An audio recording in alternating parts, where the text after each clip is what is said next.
Doctor BR Ambedkar జీవిత చరిత్రను ప్రతి ఒక్కరూ తెలిసే విధంగా కాకినాడ జిల్లా కలెక్టరేట్ ఎగ్జిబిషన్ ఏర్పాటు చేయడం జరిగిందని జిల్లా కలెక్టర్ కృతికా శుక్లా పేర్కొన్నారు.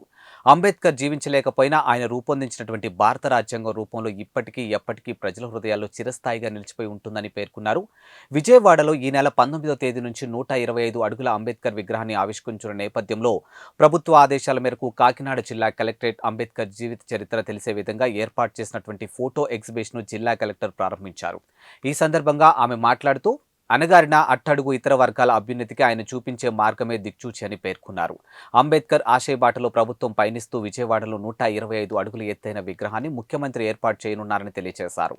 అంబేద్కర్ ఆశయాల అమలుకు వైఎస్ఆర్సీపీ ప్రభుత్వం చిత్తశుద్ధితో కృషి చేస్తుందని పేర్కొన్నారు. ఇక కోనసీమ జిల్లాలకు అంబేద్కర్ పేరు పెట్టిందని అన్నారు. అంబేద్కర్ స్ఫూర్తితో ప్రతి ఒక్కరూ ముందుకు సాగాలని పిలుపునిచ్చారు. ఈ కార్యక్రమంలో సమాచారం శాఖ డిడి నాగార్జున తదితరులు పాల్గొన్నారు. నమస్కారం.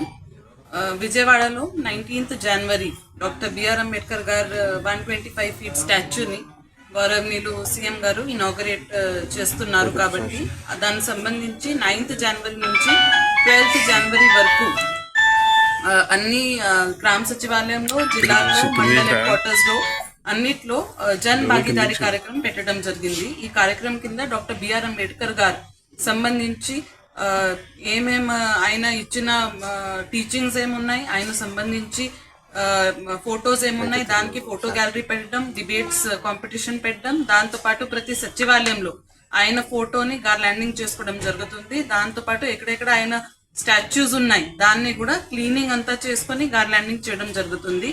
12th వరకు ఈ ప్రోగ్రామ్ పెట్టడం జరిగింది. ఈ రోజు కలెక్టరేట్ లో కూడా దానికి సంబంధించి ఒక ఫోటో ఎగ్జిబిషన్ ఇనాగరేట్ చేయడం జరిగింది. ఆయన డాక్టర్ బిఆర్ అంబేద్కర్ గారి లైఫ్ టైం సంబంధించి ఆయన టీచింగ్స్, ఆయన ఫోటోస్ బుక్స్ సంబంధించి అన్ని మంచి ఫొటోస్ అంటే విజయవాడ నుంచి తెచ్చుకొని ఇక్కడ పెట్టడం జరిగింది.